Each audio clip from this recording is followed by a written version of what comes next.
নমস্কার বন্ধুরা, সবাই কেমন আছেন? অস্মিতাস কিচেনে আপনাদের সবাইকে স্বাগত জানাই। আমি আজ বানিয়ে দেখাবো স্পেশাল মশলা দিয়ে তৈরি চিকেনের ঝোলের রেসিপি।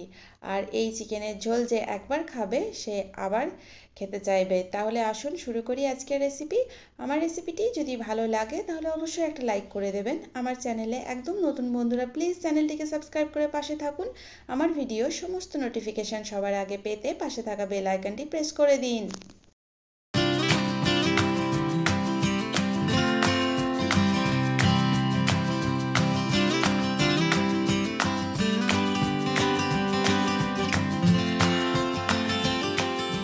800 গ্রাম চিকেন নিয়েছি। চিকেনটাকে আমি মাঝারি সাইজের কাটিয়ে এনেছি। আর এটার মধ্যে আমি নুন, হলুদ, সর্ষের তেল আর ঝাল লঙ্কার গুঁড়ো মাখিয়ে রেখে দিয়েছি। এটাকে 30 মিনিটের জন্য রেখে দেব। অন্যদিকে গ্যাস ওভেনে একটা কড়াই বসিয়ে দিয়েছি। কড়াইটা গরম হয়ে গেলে কিছু গোটা মশলা আমি ড্রাই রোস্ট করে নেব। এর মধ্যে 1 টিস্পুন গোটা জিরে আছে, একটা দারুচিনি স্টিক আছে, দুটো এলাচ আছে, আর আছে গোলমরিচ। 10টা গোলমরিচ নিয়েছি। সমস্ত কিছু ভাজা হয়ে গেলে আমি এটাকে তুলে নিচ্ছি। 1 মিনিট টাইম লেগেছে আমার এই মশলাগুলোকে ড্রাই রোস্ট করতে। এবার এগুলো গুঁড়ো করে নেব। অন্যদিকে আমি দুটো আলুকে 4টে ভাগ করে নিয়েছি। একটু বড় সাইজের আলু নিয়েছি।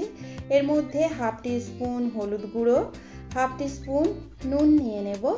এবার নুন আর হলুদটাকে দিয়ে আলুগুলো খুব ভালো করে মাখিয়ে নেব। খুব ভালো করে হাত দিয়ে আমি মাখিয়ে নিয়েছি। এবার এটাকে আমি সাইডে রেখে দেব। একটা মশলা তৈরি করব, তাই জন্য আমি একটা মিক্সিং জারের মধ্যে একটা মিডিয়াম সাইজের পেঁয়াজ নিয়েছি আর দুটো ছোট সাইজের টমেটো নিয়ে নিয়েছি। এবার এটাকে ব্লেন্ড করে নেব। মশলা রেডি হয়ে গেছে। অন্যদিকে গ্যাস ওভেনে আমি কড়াই বসিয়ে দিয়েছি। কড়াইয়ের মধ্যে 1/2 কাপ মতো সর্ষের তেল দিচ্ছি। সর্ষের তেলটা আমি এখানে খুব বেশি দিচ্ছি না, কারণ চিকেনটা যখন ম্যারিনেট করেছিলাম তার মধ্যে কিছুটা সর্ষের তেল দেওয়া আছে। এবার আলুগুলো আমি ভেজে নেব ওই তেলে। তেলটা বেশ ধোঁয়া ওঠা গরম হয়ে গেছে। আলুগুলো ভেজে নিচ্ছি। আলুগুলো বেশ লাল লাল করে ভাজতে হবে, আর এই আলু ভাজতে 2 থেকে 3 মিনিট সময় লাগবে। এই আলুর মধ্যে যখন সুন্দর লাল লাল কালার হয়ে যাবে তখন বুঝবো আলুগুলো খুব ভালো মতো ভাজা হয়ে গেছে। এবার আলুগুলো তুলে নিচ্ছি। এবার ওই একই তেলে আমি কিছু মশলা দিয়ে দেব। প্রথমে আমি দিচ্ছি লবঙ্গ, এলাচ আর একটু দারুচিনি। দুটো এলাচ দিয়েছি, দুটো লবঙ্গ দিয়েছি, সামান্য একটু দারুচিনি আর দুটো শুকনো লঙ্কা দিলাম। একটা তেজপাতা আমি এখানে ছিঁড়ে দিয়ে দিয়েছি। এবার মশলা থেকে যখন সুন্দর গন্ধ ছাড়বে তখন আমি এর মধ্যে 1 টিস্পুন গোটা জিরে দিয়ে দেব। গোটা জিরে দেওয়ার পর আমি একটু মশলাটা নাড়াচাড়া করে নিলাম। এর মধ্যে এবার দিয়ে দেব কুচনো পেঁয়াজ। আমি এখানে 4টে মিডিয়াম সাইজের পেঁয়াজ কুচি করে রেখেছিলাম, দিয়ে দিচ্ছি। এবার পেঁয়াজটা দেওয়ার পর 5 থেকে 7 মিনিট আমি মিডিয়াম ফ্লেমে এই পেঁয়াজটাকে ভেজে নেব।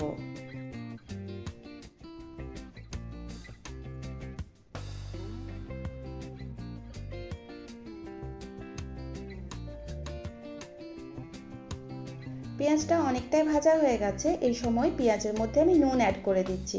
এতে করে পেঁয়াজটা খুব তাড়াতাড়ি গলে যাবে আর এর ফলে চিকেনের ঝোলটাও খুব সুন্দর হবে। এবার পেঁয়াজটা একটু নাড়াচাড়া করে এর মধ্যে আমি মশলাটা দিয়ে দেব। পেঁয়াজ আর টমেটোর পেস্টটা দেওয়ার পর এর মধ্যে সামান্য একটু জল দিয়ে দেব, যাতে করে মশলাটা পুড়ে না যায়। জলটা দিয়ে দেব 1 টিস্পুন হলুদ গুঁড়ো আর দেব 1 টিস্পুন কাশ্মীরি লঙ্কার গুঁড়ো। ঝাল লঙ্কা আমি আর আলাদা করে দিচ্ছি না, মাংসটা ম্যারিনেট করার সময় দিয়েছিলাম। আর ড্রাই রোস্ট মশলার সঙ্গে গোলমরিচ দিয়েছি, তাতেও বেশ ঝাল হয়। মশলাটা 5 মিনিট সময় ধরে মিডিয়াম ফ্লেমে কষে নিতে হবে। মশলাটা 5 মিনিট কষার পর আমি এর মধ্যে চিকেনের পিসগুলো দিয়ে দিচ্ছি। আমি যে ম্যারিনেট করে চিকেনটা রেখেছিলাম সেটা দিলাম। চিকেনটা দিয়ে আমি মশলার সঙ্গে খুব ভালো করে মিশিয়ে নেব আর 2 মিনিট সময় নিয়ে এটাকে রান্না করব। 2 মিনিট মাংসটাকে কষিয়ে নেওয়ার পর আমি এর মধ্যে আদা রসুনের পেস্ট অ্যাড করব। দিয়ে দেব 1 টেবিল স্পুন আদা রসুনের পেস্ট।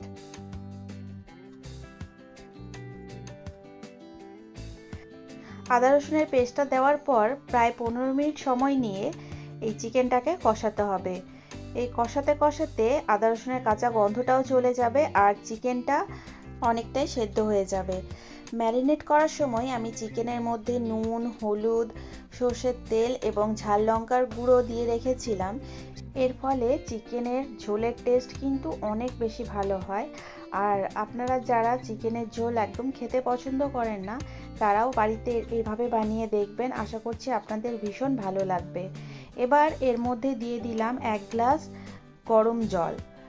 আপনারা যখনই চিকেনের ঝোল বানাবেন এতে গরম জল অ্যাড করবেন, এতে করে চিকেনের ঝোলের টেস্ট অনেক বেশি ভালো হয়।